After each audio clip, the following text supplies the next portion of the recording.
From IBMTV, International Broadcast Media, this is American Politics, a unique broadcast bringing you in depth discussions with American leaders in political thought, analysis, and insight, and real world experience. Without any agenda or traditional got you journalism, I invite you, the audience, to share a conversation with our guests. I'm Bill Trezevant, your host.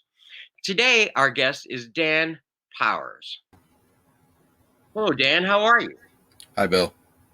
How's your day going so far? I'm doing good. How are you? Good. If you don't mind, I'd like to share with our audience a brief introduction to give them kind of some perspective and understanding of kind of where you've been. Is that okay? Absolutely. Excellent. Our guest today is Dan Powers, author of Ancient Mercenary Economics. Previously, Dan was a contributing editor to an anthology entitled Heterodia on ancient history. Prior to this work, Dan is a retired, non-commissioned officer in the United States Army, having served with the 82nd Airborne, as well as the Army Special Forces. He served in active combat in Afghanistan, Iraq, Kosovo. He was deployed in Panama and Haiti, and served in 3 major theaters of war, including Central Asia, the Middle East, and Eastern Europe.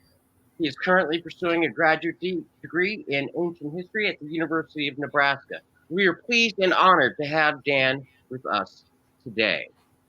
So, Dan, you've been around the world, haven't you? A little bit. A little bit.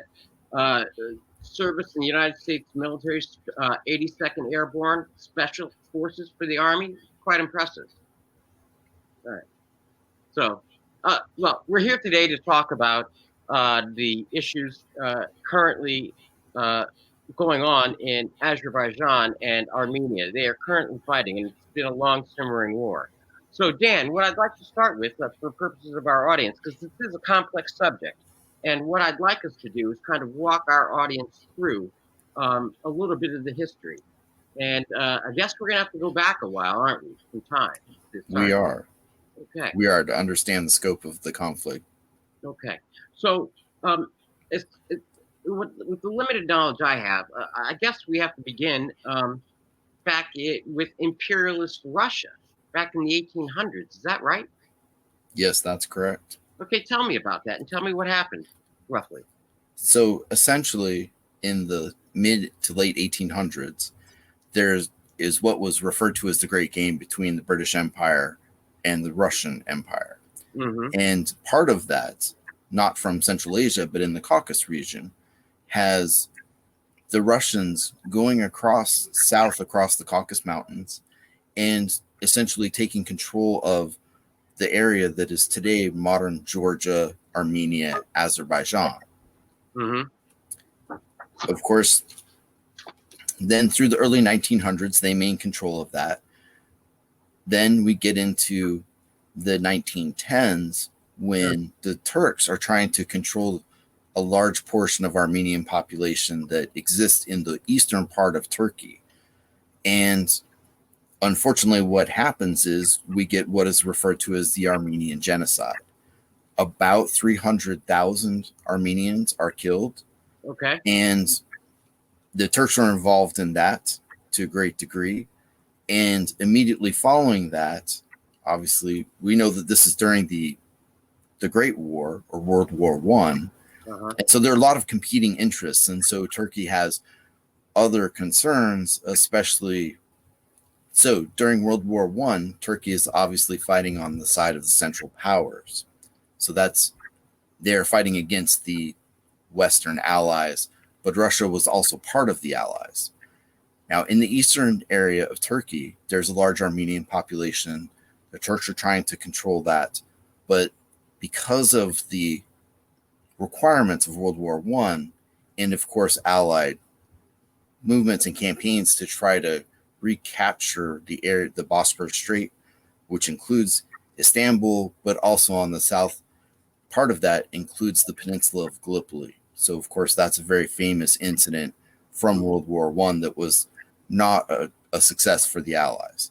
Mm-hmm. Once we get to post World War I. Well, actually, I just want to drill down for a second because Sure. you So that was, I guess, the fighting was around what 1915, I guess, correct? Yes, And because you mentioned that there were massive deaths, is that what the Armenians refer to as the Armenian Genocide that it they're is. talking about today? Okay. This incident that took place from 1915 to 1916, where the Turks are essentially trying to exterminate and really assume total control of the eastern part of Turkey, including the Armenian population that was located inside Turkey at the time. Okay. And how many Armenians perished during that conflict? So the number that is the consensus number is about 300,000 that were killed. But it's Okay. important to emphasize that that number is probably incomplete. And so that 300,000 number is what is verifiable, or what has been verifiable in terms of the total number of casualties. But it's generally assumed that 300,000 number is an undercount, correct? Yes. Okay. So then and also at this time, so you had the Turks asserting their influence. It was in the midst, at the beginning of, and during World War I. And then I had read somewhere that they also discovered oil in the region. Is that correct? Yes, that is correct. Okay. And what happened once oil was discovered?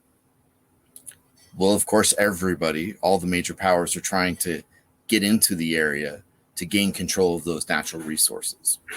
Okay. So then they oh, and I forgot to mention that there was also 2 revolutions in Russia about this time. Is that correct? that is correct. Okay. So let's just get the players. We've got Russia, Turkey, and Britain. Is that right? Those are the major players. Yes. In addition to Azerbaijan Yes. and Armenia. Yes, that's correct. Okay. So then tell me what happens. What I think 1919. So 1919, the end of World War I. Mm-hmm. And then, of course, because those resources are in play, there's a major push to try to gain control of that area and the resources that are within them. So we have a push by the now Soviet army south through the Caucasus, again, just as it had been done under Imperial Russia, into Azerbaijan. And then they basically swoop in to take Armenia as well. Now, it's important to note that Azerbaijan, even though this conflict is going on with Armenia, is very concerned about this now Soviet push to take control. They shift their forces to the north to defend against that, which are unsuccessful. And while that's happening, Armenia shifts their forces to recapture areas that are largely Armenian, where Armenians had been. Now, and so that area is now what we're talking about, and of this autonomous section. And what are they calling this area now? Oh goodness, I would absolutely butcher the name. I would too, but let's just call it the disputed area. That's a good way to put it. Okay, so Armenia goes in. So Azerbaijan is fighting with the Soviets. Armenia goes in and retakes the disputed area because they're still fighting their war from earlier. And then the Soviets come in, and what do the Soviets do? So the Soviets come down after they take Azerbaijan, which is located to the east of this area, the capital that's on the east coast of the Caspian, or the west coast of the Caspian Sea, the east coast of Azerbaijan, Baku. They take that area and they basically swing left to take Armenia. Okay. Now, at this point, because I think it would be helpful with our audience, you happen to have a map. Can I pull? How about I pull up the map? I do. Let's do that. That will help. So let me. Hang on. So we have the map. Here we go. All right. So now using this map, we have Azerbaijan. Why don't you describe for us? And I think is the area in the red, is that the disputed area now? Yes. Okay. So walk me through the map. We see Russia, we see Georgia, we see Turkey. And tell us. I was just going to say, and we also have Iran to the south. Okay. So Russia essentially comes down through Dagestan into Azerbaijan. Mm-hmm. They're able to break through the Azerbaijani military. They control Azerbaijan, and then they essentially swing to the west through this disputed region and then into Armenia. Okay. Now, obviously, the Soviet military is much larger than either the Azerbaijani or Armenian military, and so it's very simple. Even though they try to put up a defense, they just don't have the military capability to ward that off. Okay, so in 1919, after World War I, Azerbaijan and Armenia were independent, and they were still fighting over this area in red. And then Russia comes in, or the Soviet Union comes in, and takes them both over, as well as Turkey, right? Yes, that's correct. And then Russia does what with the conflict? Does it solve it? Is there peace? What do they do? So essentially, what Russia does is establish that once the Armenians and Azerbaijanis have officially become part of the Soviet Union as individual republics, the Soviet Union has to basically permanently deploy a portion of the Soviet army into the area made up of Soviet soldiers that are not from this region, and they remain there until... Okay. So the Soviets were an occupying force, right? Yes. Okay. And they established their authority, I think it was 1922 under Stalin. Am I correct with that? Yes, that's correct, when they have total control. Okay. So Stalin comes in with the Soviet army and occupies both Azerbaijan, Armenia, and Turkey as well. Is that right? Yes. And early on, the Soviets tried to leave it be, but very quickly fighting broke out even amongst their own Soviet republics of these two groups. And so that required that the Soviet military needed to have a permanent occupation presence in order to prevent that fighting from taking place. Okay, so all right. So now the Soviets have swept in, taken over Azerbaijan, Armenia, and Turkey, and they have essentially frozen the war. They didn't stop it; they froze it. Correct? That's correct. In place, and so many people refer to this as the Frozen War, right? Yes, and of course, this is a very mountainous region, so in the winters, it's known for having particularly harsh winters. Another layer of that frozen conflict label. Okay, and how long does this kind of stalemate or frozen war last? So we're starting in 1922. What happened? How long does it last?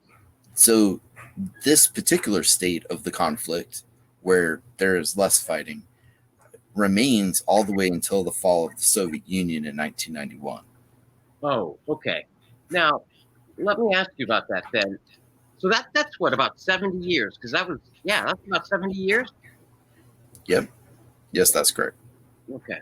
And so now the Soviet Union is under the leadership of Gorbachev, and it falls apart. And tell our audience what happens then with Armenia and Azerbaijan and the Soviets and such. So we have some interesting things that come out of this. Of course, in 1991, when the Soviet republics become semi-independent or semi-autonomous and not under the very strict control of Moscow, here in the Caucasus between Armenia and Azerbaijan, fighting immediately breaks out. It doesn't wait. Immediately they start shooting again, so to speak. Okay. And we have the interesting feature where the Soviet military that had been this occupying force there in place to prevent this fighting from taking place, they're trying to get home. Nobody has any money. And so the soldiers that are there to prevent the conflict, regardless of what area they're in, they immediately begin to sell the arms, ammunition, and military supplies to the Armenians and Azerbaijanis so that those soldiers have some money to go to their home regions, wherever that is. And okay. So the Soviet Union collapsed. Their occupying forces in Armenia and Azerbaijan, which had kept a lid on the conflict for 70 years, the garrisons that they have in place all over Armenia and Azerbaijan, they simply sell all of the military equipment to both sides, and Armenia and Azerbaijan start fighting again over this area in red. Is that? Yes, that's correct. Okay. So, and Armenia is still fighting because they're over what happened back in 1915, correct? Yes, that's correct. Okay. So they sell off their stuff, and Armenia and Azerbaijan are in open warfare, and that's 1991. Tell us what happens there. So then we have several attempts to negotiate permanent peace settlements of some kind. Mm-hmm. In 1991, there's a peace commission that is actually shot down while flying in a Russian helicopter. Okay. And of course, then for the immediate time, peace is absolutely off the table for all sides. So that just leads into what is coming. Okay, so it was open active warfare. Okay. And that lasted until 1994, right? That's correct. Okay. And then in 1994, what happened? So in 1994, there was I don't want to call it a peace negotiation because it wasn't, but it essentially was something similar to a very strong ceasefire that was at least able to cease the majority of the armed fighting that had been going on very intensely since 91 and 92. Okay. And so that ceasefire, again, and well, we'll get into the details just in a moment, but essentially the ceasefire just stopped the hot war. So it said, everybody lay down your guns. And then it said that because during the war, Armenia made gains. And I think on the map, you see the dark brown region. That's all of the area that Armenia took over during the 1991 to 94 conflict, right? That is correct. Okay. And so Armenia was claiming on the ground that they occupy that, including this disputed region in red, which is the mountainous area, right? That is correct. Okay. And so then the 94 frozen ceasefire agreement, and I believe that was an agreement brokered in Minsk. Is that yes. right? So it's called the Minsk Accords, I believe? Yes. Okay. So the Minsk Accords essentially said, everybody stay where you are on the ground, which would mean Armenia has Armenia in the light brown as well as the area in dark brown. That's what they physically have. But this, the Minsk Accord also said that brown area still belongs to Azerbaijan, right? Correct. And of course, there's an additional feature of that, which this map doesn't display very well, but there's also a small section that is Azerbaijan that's actually cut off from the rest of Azerbaijan that borders Iran. Yes, you can kind of see that there. Yeah, we see that right on the border of Iran. So that part is Azerbaijan. The dark brown is supposed to be Armenia. So we have two nations with split thing, right? Okay. Now, the Minsk, and as a result of that Minsk Accord, the two countries under that accord then engaged in forced migration. Is that right? Yes, essentially that's what happened. Okay, tell us what they did and how many people were involved and what was going on. So the total number is in the neighborhood of 1.8 million people. Essentially, it's a population exchange where the Azerbaijanis that are in the now Armenian-held territory are forced to migrate back to Azerbaijani-controlled Azerbaijan, and any Armenians that were in the border areas close to were sent back to Armenian-controlled areas. Okay, so that was 1.8 million people on both sides, forced migration, right? Yes, that's correct. And I believe that was the largest forced migration since the end of World War II. That's a significant amount of people. Okay, so and yes, that's correct. So the Minsk Agreement, in addition to establishing this map, essentially said, everybody exchange your people. Armenians go to Armenia, Azerbaijanis go to Azerbaijan, and Armenia, what you have on the ground, you can continue to keep, but it belongs to Azerbaijan. So there really wasn't a resolution. That's correct. It was just frozen again. This time we exchanged people.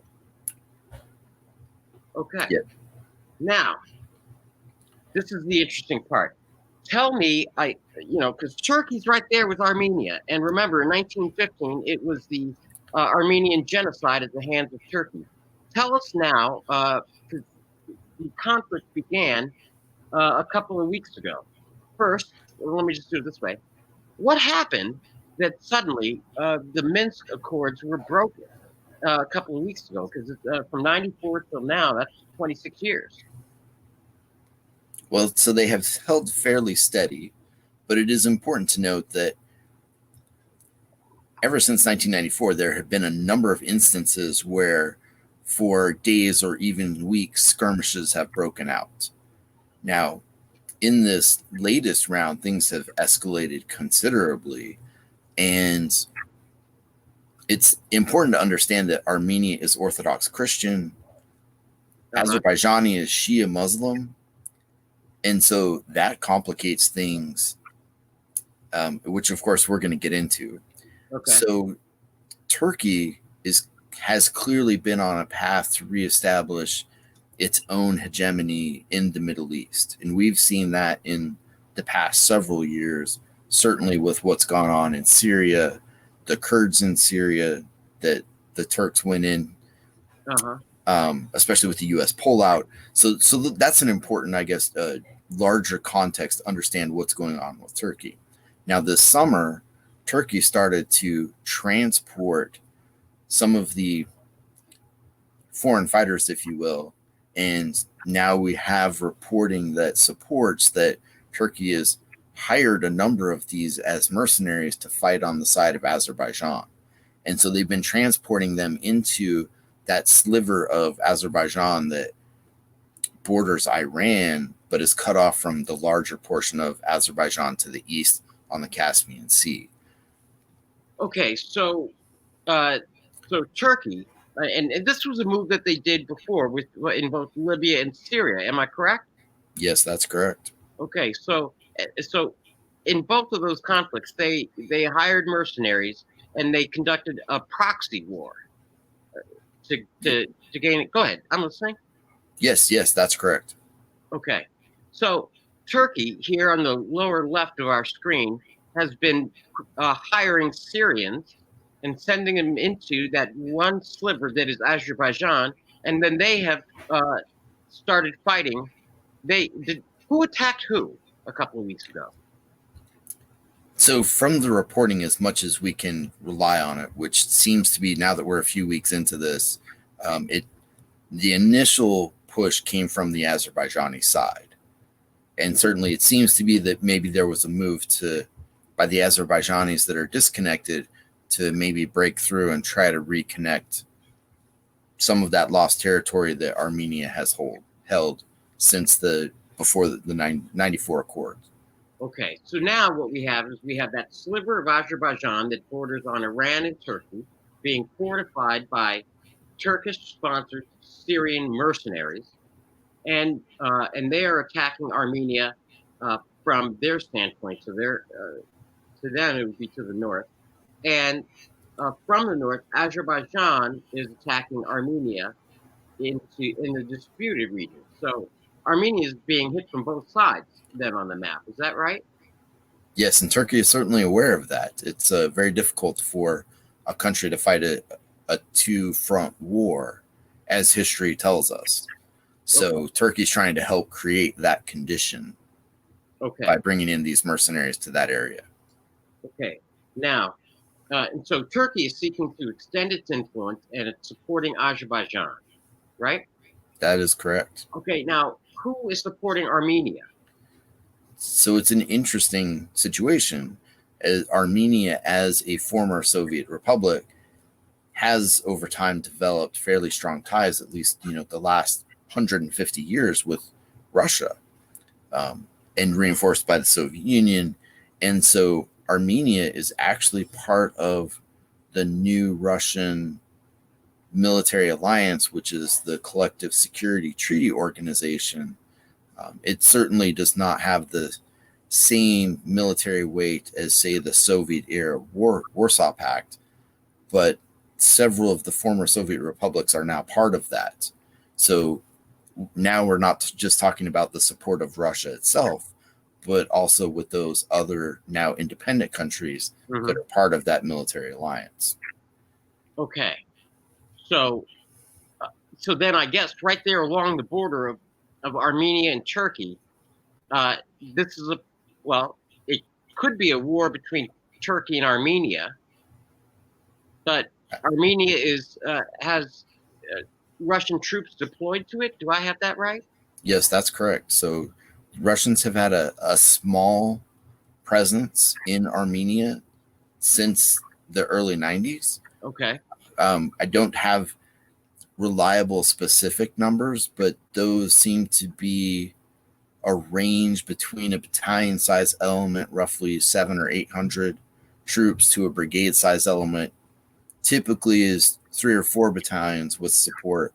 So a range of 800 to 3 or 4,000 Russian active military that are stationed in Armenia. And they also have a small group of fighter jets that are Russian that are also permanently based in the Armenian capital. And I don't have any specific numbers on that, but we know that they're there. Okay. Now that we have a rough idea of what's going on, so let me just kind of summarize and see if I have it correctly. And this is really important. And to our audience, I appreciate you sticking with us because the ramifications of this that we were about to get into couldn't be more serious. So, Dan, we have Azerbaijan split in two, represented by the 2 lighter areas. We have Armenia. Azerbaijan is backed by Turkey, and Turkey is a NATO ally. Correct? Yep, that's correct. Okay. And then we have Armenia, which is backed by Russia, which is part of the Collective Securities Accord, so the new Warsaw Pact. Correct? Also correct. Okay. Now, Armenia is being attacked by Azerbaijan on 2 sides, ostensibly over this disputed area. Correct? That is also correct. Okay. And for the Armenians and the Azerbaijanis, it all goes back to what began in 1915. Is that do I have that right? Yes, and I think that it probably goes back even further than that. But for the purpose of our context today, absolutely. 1915, 1916, I think is very important. Okay, well, to understand. Tell us a little bit about what this, because after all, in the Middle East, they've been fighting for 1,000 years, and so tell me a little bit more about pre-1915. Were Armenia and Azerbaijan fighting, or what was going on then? Same thing? So, yes, to some degree. Armenia was actually the first country to adopt Christianity.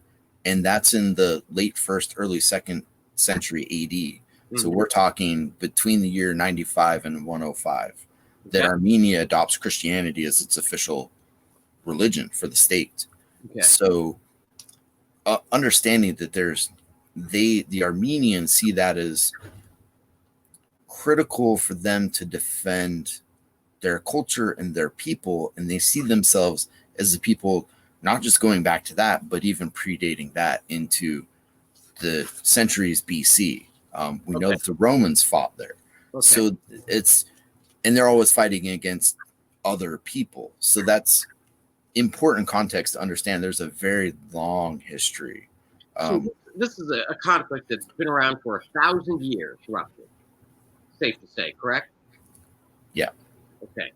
And yet today, it's complicated for us because we have Russia involved and the collective security of the new Warsaw Pact. And then we have Turkey, who's part of NATO, which the U.S. is a part of with NATO. And these 2 sides are now back at war after thousands of years and after, at least 120 years of enforced peace, because it was other people enforcing peace on both of these armies, correct? Yes, that's correct. Okay. So now open warfare is broken out again, 2020. What is the role of Russia in this? So Russia has openly pledged their support for Armenia. It's also important to note that even in the last 24 hours, there are now Russian-led peace negotiations or ceasefire negotiations, which have still not taken effect yet because there's still fighting going on, and both sides are saying we're not going to sign on to a ceasefire until the firing ceases. But until that happens, they will keep shooting at each other. So, but there are current efforts on the way to try to bring this to a close. And I guess we can certainly bring in the European Union and the European members of NATO. Okay. Okay, go ahead. No, we're going to do that in a second. But right now, I want to get a handle that Armenia and Azerbaijan, they've been fighting for over 1,000 years at various times. They've had a period of peace, but it's been enforced peace imposed on both sides. But now, both sides are back at war over the same issue. And this time, both sides have indicated that they don't want to pursue peace and they don't care. Am I right about that? I think in both cases they are concerned that the situation needs to be resolved, and they both see that resolution needs to come through conflict because they don't believe that they will be able to resolve things with the other side through other means that is not conflict based. Okay. Now, if you could let us, for the sake of our, can you bring up? Do you have another map? I guess that would show us. I do. Okay. You want to bring that up because I'm getting the sense in this that for our audience, we're about to tie this up with American politics, why it's so important for this area. And I certainly appreciate your patience once we have that. So here we have this region, this world map. Can you explain to me what this map shows, please? Okay, so hopefully you can see my cursor moving around. Yes. All right, so the blue are member countries of NATO, and then in the red we have the members of this collective security treaty organization. So over here we have Belarus. Fortunately, I can only zoom it in that much. We have what is Russia, Kazakhstan, all the other stans over here, and then this little tiny red dot, that is Armenia. Separated, the space is Georgia and Azerbaijan that separate between the Caucasus Mountains and Armenia, but that dot there is Armenia that's a member of this organization. So that one little spot, and on the other map, which is just that one little mountain region that they're calling the frozen disputed zone. Correct. It's right there on the tip of the spear between NATO and the new Russian manifestation of the old Soviet Union. Do I have that right? That's correct. Okay. And both Armenia and Azerbaijan they don't believe in ceasefires or peace anymore because they figure they've tried that now for 120 years, correct? That is correct. So they're committed to open warfare, correct? Yep. Okay, now tell me about NATO and Turkey and Article 5. So here's where things get dangerous. Article 5 of the North Atlantic Treaty Organization is the military mutual defense portion of the treaty. And Article 5 requires that one of its member nations is in an armed conflict, invokes Article 5. It's not a thing that is voted on by the other members. A single member invokes Article 5. All the other members are required to send not only material support, but manpower support as well.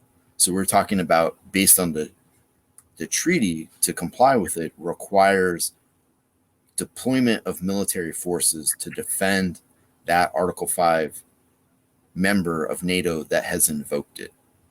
So we have the potential that if Turkey invokes Article 5, all other NATO members are required to send military troops as well as the material support for those troops to defend Turkey. Okay, so right now, just in the small little area that you showed us on this map, and that is the tiny little region. If you can point it out with your cursor again and enlarge the map, that is the tip of the spear between NATO and the new Russian collective security agreement. So essentially representing the Cold War. That's the tip of the spear again, isn't it? That is correct. Now, they are engaged in open warfare, correct? Yes, they are right Okay. now. Now, tell us what the concerns are with regard to Eastern Europe, this Article 5, Turkey and Russia, please. So the CSTO agreement that Russia has with its many of not all of its former member states, including Armenia, there's a serious problem here. Obviously, Russia has shared borders with Eastern Europe. It's we can't necessarily count out the situation that is continuing to escalate in Minsk, in Belarus, Mm-hmm. because they are also a member of that security organization treaty. Mm-hmm. So that poses some serious potential issues for Estonia, Lithuania, as well as Poland and other European countries. And then, of course, we have the issues of the Caucasus with Turkey on one side, or Azerbaijan, who is not a member of NATO, but does have some provisional observatory privileges with Okay. NATO. Uh-huh. And that's, I think, important to cover too, because that just shows how complicated the layers of this situation are. Mm-hmm. And so based on that, the European members of NATO have been very vocal about maneuvering and applying political pressure to try to get this situation calmed down, because they understand the long-term ramifications or potential issues. Okay, so and because you raised two very important subjects there, and I just want to go through it.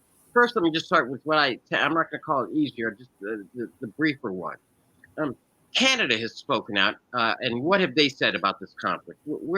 How did they decide where they are?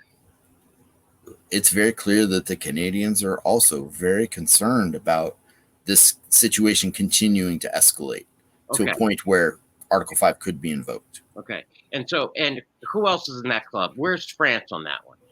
So France is Macron has actually been traveling through Eastern Europe to try to see if we can get enough pressure to get the situation calmed down, because they're very concerned. And the other NATO countries have all lined up trying to, I guess, to resolve the issue non-militarily. Am I right? Yes, because they are very aware of the potential implications that this could bring for NATO and for all the countries that are members of NATO. Okay. I just want to make sure I get the sides lined up correctly. And where's the EU on this one? So the EU, who also has several NATO members, but also several countries that are not NATO members, also are very concerned about getting this particular round of this conflict de-escalated, so that because it affects them as well, and they understand that. Okay. Now let me ask you the important question. Where is the United States on this conflict? Officially, nowhere. We're not in the conversation. Oh, we don't have a presence. We don't have an influence. We don't have anything in the area? Not one that's being exercised. Okay. So there's a vacuum of American leadership. Absolutely.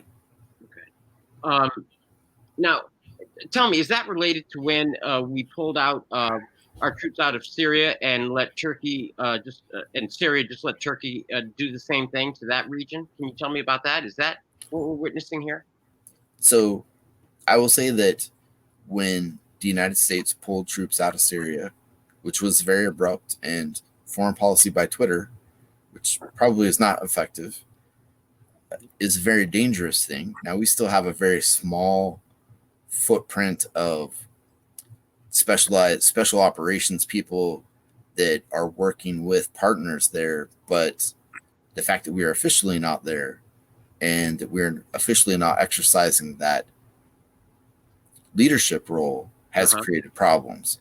And of course, what that has done is created a situation where we've already seen some sparring, if we can call it that, between Russia and Turkey, with Russian jet shot down over in the area of Aleppo, in that part of where Turkey dips down into the Syrian coast. So we've seen some issues with that. And of course, when the U.S. pulled out, we also have the Kurdish question, which the Turks rolled into the Kurdish held areas of Syria and did what they wanted. The problem is that this basically gives Turkey a green light to do whatever they want. And there are not going to be repercussions or constraints that are maintained by the United States. And so that's certainly a place that's a serious issue. And that has affected the last couple of years, just the general situation in the Middle East, but it certainly has implications for this area of the Caucasus region where the United States leadership is absent. Okay, so then, if I can get this straight, we have Armenia and Azerbaijan, just essentially going back to war, turning their frozen war into a hot war that they've been fighting for over 120 years, based on the genocide committed by the Turks back in 1915.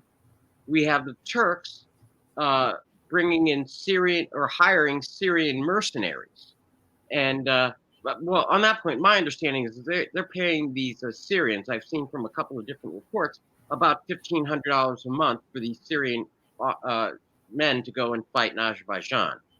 So Turkey has hired Syrian mercenaries to support Azerbaijan, and Russia has boots on the ground in Armenia. That's what we have right now, right? That's correct. And we have open warfare between Azerbaijan and Armenia, right? And there are even some reports that there are at least Turkish military advisors assisting the Azerbaijanis on the front line. Okay. So yeah, I guess what I'm going to ask is, what happens if one of these Turkish-supported Azerbaijanis end up killing Russian soldiers? What do you think happens? Well, especially where Russia right now has taken the lead position to try to negotiate with Armenians and Azerbaijanis, we go back to a situation like the peace commission that was shot out of the sky in 1991, trying to resolve this issue where peace goes off the table. And Russia right now is in a position regionally to have enough influence to potentially de-escalate the situation by making some progress with these talks. Mm-hmm. And that's only started in the last, I guess it's about the last 36 hours now that's been going on. So there's the potential that goes away very quickly if suddenly the Russians are sustaining military casualties as a result of this ongoing conflict. Right, but Russia could react in a very different way. They could send in more troops and have absolutely open warfare with Azerbaijan. Absolutely. And so this dance in Eastern Europe between Russia and Turkey that's been going around, and with Libya and then Syria and now Armenia and Azerbaijan, this could be the first point in time when NATO is in a hot war with actual Russian soldiers, right? Absolutely. And that's the potential danger of this, because Turkey has been, at several levels of their national government, been very clear about their absolute support for Azerbaijan. And so where we have reports that there might be military advisors from Turkey already involved, mm-hmm. If Russia escalates, then Turkey is going to in kind escalate. And then we walk right up to the edge of, at what point does Turkey invoke Article 5? So that right now we have essentially the burning ember of a 120-year-old war that both sides are committed to going through because they've tried everything else, and this time they see it very differently. And it's open warfare in Eastern Europe, and right on the tip of a death of either a Turkish soldier or a Russian soldier, and we'd have open conflict between NATO and the new Russian alliance. Yes, absolutely. And that's the very dangerous part of this. Okay, tell me about that. Now, tell me So about Article 5. Tell me about what it happens if Turkey and what happens with the United States. I mean, because this is, I'm listening. I'm sorry.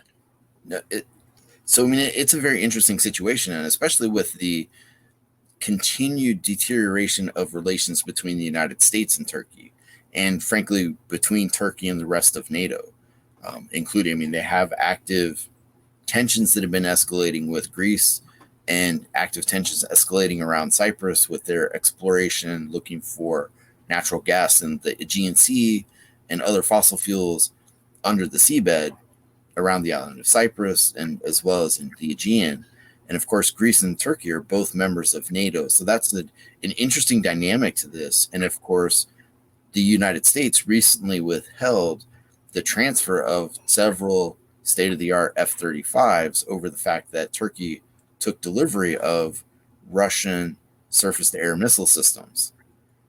So we have this an even further complicated issue as far as the Article 5. The dangerous thing is that in spite of all of that, and in spite of President Erdogan's move to shift to a Turkey central orbit as opposed to a NATO central orbit in terms of influence and reestablish themselves as a de facto power or hegemon in the Middle East, they still have the ability to invoke Article 5, which then brings all of the NATO allies, including the United States, the United Kingdom, Canada, most of the Western European countries, being required to provide, again, not just the military support, but boots on the ground in this conflict.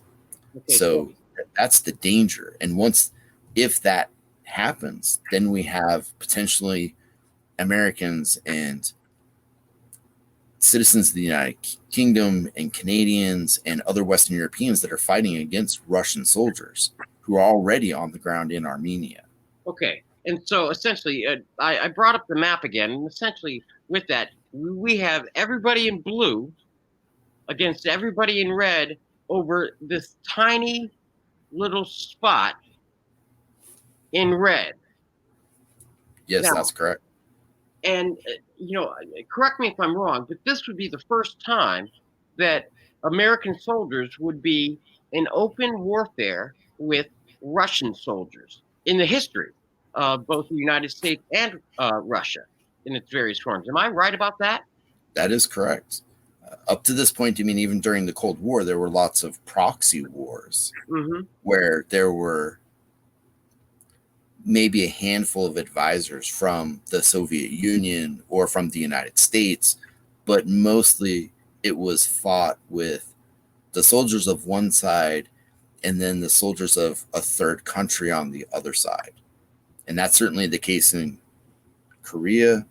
It's certainly the case in Vietnam. It was the case in Afghanistan in the 1980s, where it was a proxy war involving mostly soldiers from one side, maybe some advisors, but not actually soldiers from both the Soviet Union and the United States, respectively, that were actually fighting each other outright.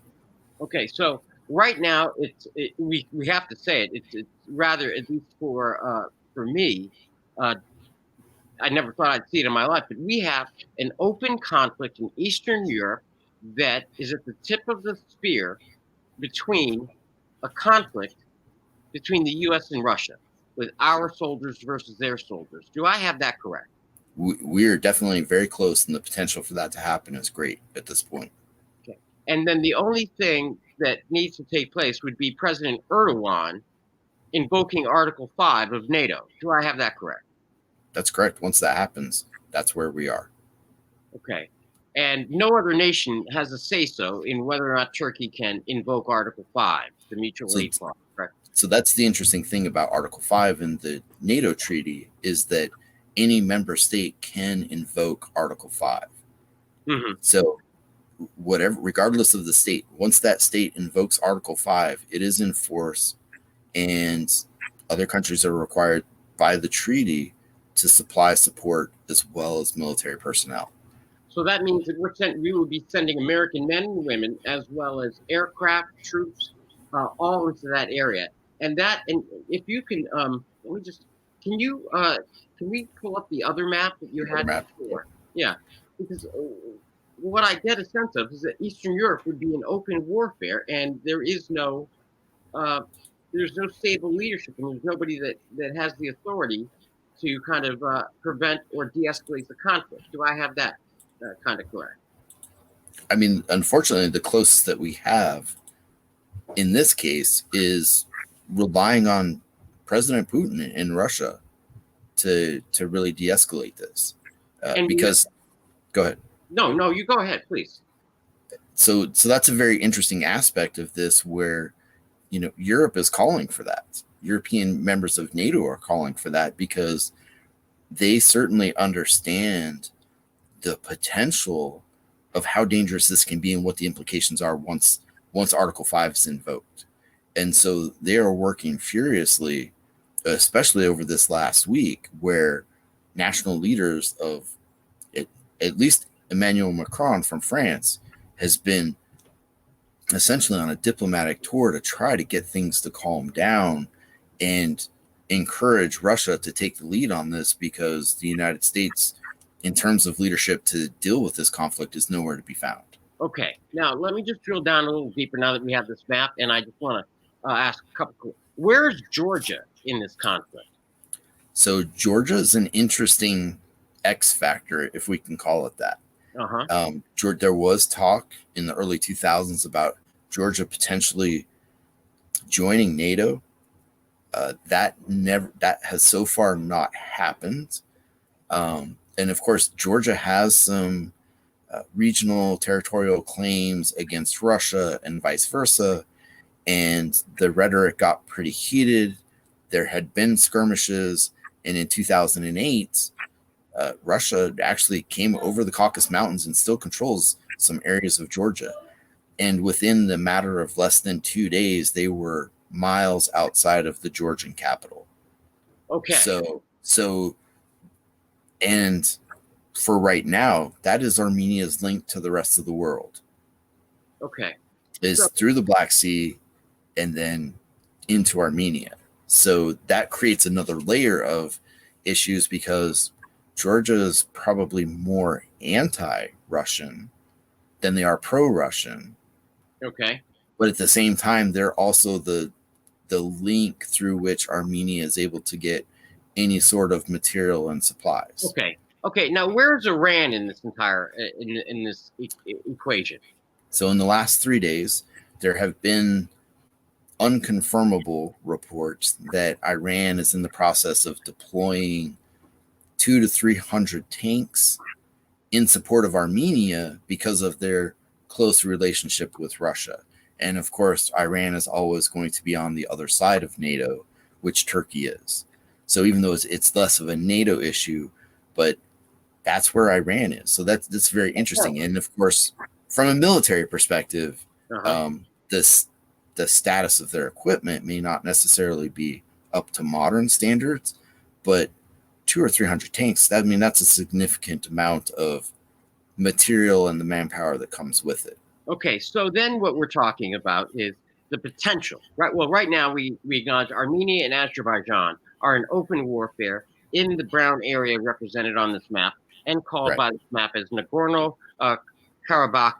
Okay, now Armenia and Azerbaijan are committed to war. Turkey is supporting Azerbaijan and Russia is supporting Armenia, right? That's correct. Okay, and Georgia potentially would be, if there was an open conflict, Russia and Georgia have already been fighting in that area. Right. And Russia is occupying parts of Georgia right now, right? That is correct. Okay. Now, Turkey is hiring some Syrian mercenaries and sending them into Azerbaijan in that area to fight right there. But Iran is sending troops into Armenia right there on the border with Armenia, Turkey, and Iran. They're sending troops into Armenia to fight the troops brought in by Turkey, right? Right. So, and of course, yeah. I'll let you finish. No, you go right ahead. Okay. So there's another interesting aspect to this, that Iran is Shia Muslim, yet they are throwing their support materially behind the Orthodox Christian Armenia. Okay. And so And there actually have been reports in the last couple of days of major Azerbaijani riots or protests in Tehran because they're upset that Iran is supporting the Armenians who they consider to be the other side, and they want Iran to support Azerbaijan. So there's some interesting internal political dynamics going on as well in some of these countries. Okay, so we have turmoil in Iran, but Iran is sending troops to Armenia. We have Turkey sending troops to Azerbaijan and also still wanting to exert their influence over Armenia. We have Georgia in open conflict with Russia, and Georgia presumably would be fighting an ally fighting with Turkey Right. against Armenia. And then we have Russia and Iran as allies, both supporting Azerbaijan. Right? And for right now, Georgia has essentially remained neutral. So there are still supply lines that are coming to Armenia through Georgia and the Black Sea ports of Georgia. But if things escalate, Article 5 gets invoked, then we could see that change. Okay, now I guess I'm concerned because we all hear the stories about how World War I started, and people say that it was the assassination of Archduke Ferdinand, and then the invoking of various treaties, and suddenly we were in World War I. Well, Europe was in World War I because each treaty unlocked a different set of obligations. Yes. But of course, as we look back now, World War I had been simmering for a while with various nations trying to first exert their influence over other parts, over other countries, correct? That's correct. Okay. So now in 2020, we have Turkey, Iran, and Russia trying to assert its authority over this little area, right? And I think that your World War I connection is very apt in this situation with the competing treaties and obligations within those treaties.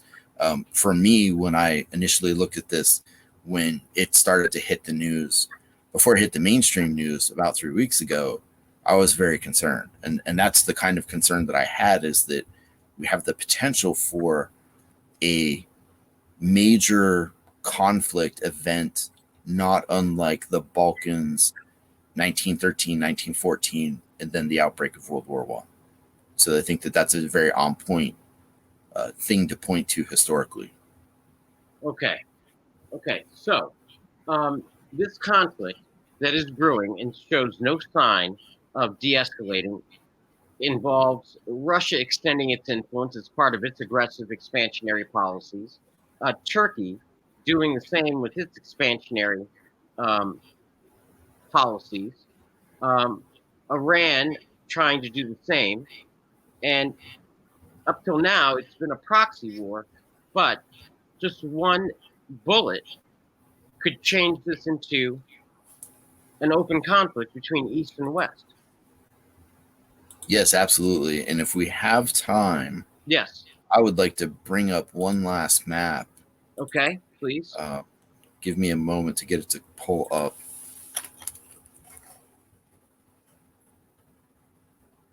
So Live Map has done a good job of being able to give us a real-time glimpse at what's going on with these conflicts. They've been especially good with the situation in Syria in the last couple of years. So, and they do actually have a map up for the Caucasus region with all of this that's going on. No, I appreciate that about the map, and as soon as you bring it up, we will put it up and bring it up on the screen. But I want to ask you a couple of serious questions. Absolutely. How close are we to open conflict? We are a lot more close than most people realize. Okay, how close? We could potentially find ourselves where Article 5 is invoked in a matter of days or even hours. Because as soon as you mentioned that it takes that one bullet or one bomb that the wrong person is killed, if the Turkish advisors are close, there have actually been a number of these ordinances of artillery and whatnot that have actually crossed over into the border in Iran. So that northern border of Iran, those residents are very concerned because that stuff is coming over their border and And so impacting them. and then that would mean open conflict with Iran. Iran could turn into a hot war in a heartbeat, right? Absolutely. So then we would have Iran at war on their northern border with Azerbaijan, and Azerbaijan would be in a fight. So to the south, it would be in a fight with Iran, and to the north, it would be in a fight with Russia, and then to the west, it would be in a fight with Armenia. So Azerbaijan would have a three-front war. Yes, that's correct. And then Turkey, which would be supplying Azerbaijan, and presumably Georgia, would be on the other side. And it would involve direct fighting with Russian troops. Yes. And that is that's the real concern, I think, by most people. Okay. And Iran, they're not necessarily concerned about peace, are they? I think they're concerned about other things. So they have no vested interest in seeing this de-escalate. No, not particularly. Okay. Now let me ask you this question: who benefits from all of this chaos and this conflict and potential war between the East and the West? In some ways, I think that it's most benefited by the usual suspects. Turkey certainly benefits because if they invoke Article 5, they now have access to the entire military resources of all of NATO, including the United States. Russia, from their part, is trying to pull up this map while I talk. I understand. So it might actually be easier if you pull it up from your end. Okay, then sure. So if you we're just looking for live map in the Caucasus region. Okay. And then it should come up and it will have some interesting information on that. As far as who benefits, I think that really out of this, Turkey benefits, Russia benefits, because now Russia, even if it's de-escalated, Russia benefits from the ability of being the only power with the right influence to be able to de-escalate it. So that obviously is blue chips for them that they can use at some later point. Okay. Go ahead. Tell me what Russia is doing militarily. So militarily, we also have to be concerned because this is a way for them to pull up, essentially to force this kind of broader conflict. Okay. Here, I've pulled up the live map with Armenia and the region. So here, can you see it? Okay. Yeah, I can see it. Okay. So on my cursor, if you'll see, we've got Iran here, and we've got Syria here, we've got Turkey. So Turkey is bringing Syrian mercenaries into this disputed region on the northern border of Iran, this being Iran, right? Yep, that's correct. And we've got Russia fighting with Azerbaijan here on the north, correct? Yep. So we would have, and then you've got Russia and Georgia fighting in this area right now, currently, correct? Yep, that is also correct. So we have Armenia potentially at war with Georgia, Turkey, and Azerbaijan, and we've got Azerbaijan fighting with Russia and Iran, right? That is correct. And all Turkey needs to do is invoke Article 5, and then American boots are on the ground in this small, tiny little region. Let me just, do I have that right? So that, yes. Sorry. So that in this small area of the United States, this tiny little area right there, that is the tip of the spear that will ultimately have. And that has the potential to grow much further and wider in conflict. Okay. So that's, go ahead. Yeah, no, and so that's it. That could be in a matter of days. And this is, and I guess my other concern or question for you is that they know that the world is facing a pandemic, a virus with no known cure, and Right. they know that the world economy is in shatters, and yet they are still committed to fighting this war, both sides. I mean, it seems to be understanding a little bit about the history and this long-term conflict, which has Mhm. gone on for thousands of years, and more recently for over 100 years. Recently, it's I think that both sides feel like it has to be war because they are so concerned about whether or not they'll be able to survive Okay. if they don't, if that makes sense. And so for them, whether it's the Armenians or the Azerbaijanis, I think that that's the position that they're in, and it's understandable. But the problem is the lack of American leadership. American leadership has, since the end of World War II, been in part able to help stave off these kinds of catastrophic events. And even through the Cold War, we very strangely had the sometimes reluctant partnership, and sometimes our partnership was reluctant with the leaders in the Soviet Union to make sure that these kinds of small regional conflicts didn't blow up into something like World War I or World War II. And we don't have that sort of parameter of context anymore. That's not there. Okay. So And that's part, and that's as a result of the current administration. Am I correct on that? I think so. I mean, during Obama's administration, things like the Iran nuclear deal were able to happen, and both China and Russia were part of that. Those things are never easy, they're never pretty, and they're certainly not going to be agreements that here in the United States will say that we're completely comfortable with.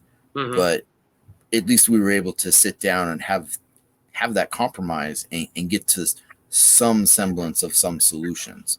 And right now, where the United States is not even at the table, we're not even in the same city where this needs to be taking place. Okay, So, so it's the lack of American leadership currently in this region that is hindering us from uh, finding from a resolution, even though the parties are now, because of other issues, longstanding disputes, they are committed to war, and that conflict very easily could start to involve NATO and all the other countries we've just covered, and lead right, to uh, open war in Eastern Europe involving the United States. absolutely. And I think that that's I guess, the motivation behind European leaders trying to take as much of a lead as they can to exert whatever influence possible to help bring this to a negotiated, de escalated solution, or at least a de escalated place where discussions can happen about an actual solution that does not see this follow through to a complete outright war. Because with Iran deploying military forces into Armenia to support Armenia, um, Russia already has military forces that are permanently stationed there. Hmm. And the Russian government at several levels has come out and said that they will support Armenia and they will abide by invocation of, I would assume, whatever the parallel clauses are to NATO's Article 5. Hmm. So those are the kinds of things that we need to be aware of because it has the potential to affect us. Okay. And Yeah, okay. Well, then let me ask you this: have you been in contact with your former colleagues in the United States Army? um, not in the last week or so. Okay, but So I can't give you a barometer of what their concerns are. okay, Not immediately related to this. okay, Um, but do you have an idea of what their concerns are? I think their concerns are that a lot of the things that have happened under this administration have made the United States military less safe. And what policies are put forward, the foreign policy by tweet, where everybody discovered that we're pulling out of Syria. Nobody knew that. No infrastructure was set up to facilitate that. And considering the conditions on the ground were not a place where we would necessarily want to pull out. Same thing for the polling of support for the Kurds, who have been an invaluable ally for the United States since 2003 and before that. I mean, there's considerable history before that. And to just leave them out there, in the wind with absolutely no support, that was not a good decision. And I think that the current administration doesn't fully appreciate how dangerous that makes the world for our entire military, active or otherwise, deployed or not. And those concerns are very real about the state of things, if you will, with our current foreign policy. Okay. Well, it certainly is, because we are coming up and we're going to have to end this conversation. But I do appreciate you, Dan, for your service. Now, it just seems to me, if I can, because I just summarize for our audience, and I'll ask you in a second, but what I'm getting is that this is a complex and nuanced conflict at its root, and it requires sophisticated leadership. But what we have right now is we have a vacuum of American leadership, and as a result, the parties are resorting to open war, which could easily drag America into a war that we did not know of, we did not expect, but yet have to send our blood and treasure to defend. Do I have that correct? That is absolutely the danger of where we are. And this situation, even though it is all the way in the Caucasus region, we wouldn't necessarily think that it has a lot of impact on us today. It definitely has the potential to have major impacts on, our lives and the people that we know, our friends, our family. And the potential is that, we could see our military deployed there in a very hot combat situation because of Article 5, because the foreign policy of recent years has not done anything to constrain the unbridled return of Turkish hegemony in the Middle East. And it's very clear that as a nation, they have that interest in mind, and they're trying to reestablish themselves as the major power in the Middle East. And so that we can't understate that. Okay. And how important that is. Okay. Well, Dan, I want you to know that this has certainly been an enlightening time spent with you. I want to thank you for the time that you've spent going over this issue to begin to explain it to our audience, not only here in America, but around the world. It's important for all of our worldwide viewers to understand the nature of this conflict. First, I want to thank you for your service in the United States Army, 82nd Airborne, and the Special Forces. It's impressive. You are a standing example of honor, having made the decision, made the commitment to defend American lodge and American values here at home and abroad. So for that, I want to say thank you, Dan, for your service. I care about the country. I always have. I also care about the rest of the world too, and sometimes I think that gets lost in the noise. As a career military person, we always, and of course there are some people who fall on the other side of the fence, but most of us, see warfare as a last resort. It should always be a last resort. Unfortunately, many governments use it as the first option. Okay. But it's important to understand that anything that we can do to de-escalate the situation so that it does not become a military action is a positive for everybody. Okay. Well, I always like to end American politics with this. Tell us where you're from. So my family is originally from Salt Lake City, Utah. Mm-hmm. I'm from there. I did my undergraduate there at the University of Utah. Love to ski. 30 minutes from the campus to the ski lift. So that was nice. Mm-hmm. Okay. Well, and you're in Nebraska now. Tell us what you can about Nebraska. How do you like Nebraska? It's a different part of the country for sure. There are no mountains. Okay. I definitely miss the mountains and seeing them, but I'm here working on my first graduate degree, so okay, it was a good opportunity. Well, Dan, I want to thank you on behalf of the IBMTV family and on behalf of American politics.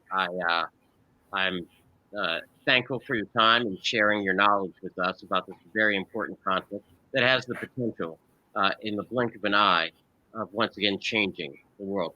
Uh, 2020 certainly has been interesting, and it wouldn't surprise me that something like this as well. So, with that, I will thank you, and I appreciate your time.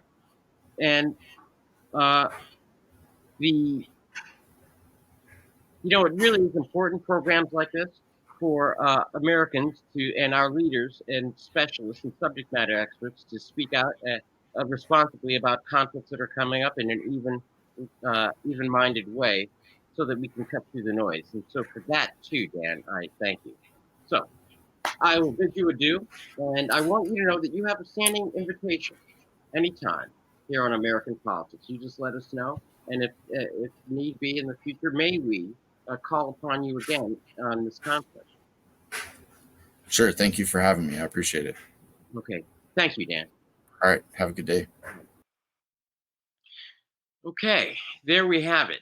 I appreciate you spending the time here with American Politics on this episode. The conflict between Azerbaijan and Armenia is significant.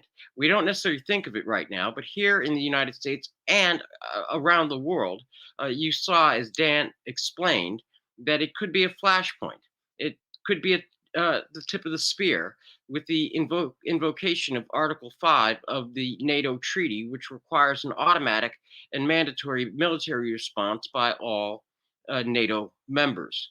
And currently, as we have discussed here, there is a vacuum of American leadership. So I send you off with at least that for us to think about and keep an eye on, because we certainly pray for our American men and women in uniform and these potential areas. So I appreciate you again.